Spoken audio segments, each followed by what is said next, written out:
firms that become institutions, you don't get to be 100 and some years old by not embracing change. And so the challenge, I think, is holding on, and this is sort of cliche-ish, I'll be the first to admit, hold on to the values that really matter while getting rid of all the other stuff that seems so irrelevant, right? And that's the only way you're going to survive. So, when I was at TIAA, they'd never done any acquisitions before. We did 13 of them, or started new businesses in my tenure. Because I said, look, we have to be a slightly different company or a dramatically different company.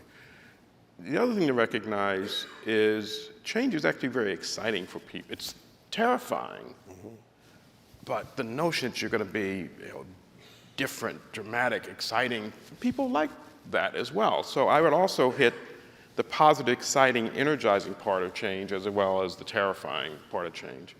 And finally, it is the leader's role to help people work through these issues.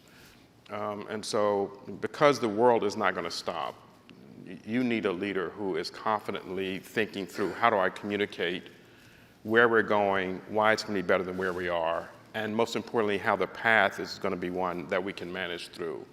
And so I think part of the issue around change is to, one, not say it's unprecedented, though people say it's unprecedented. It's not, it's happened all the time.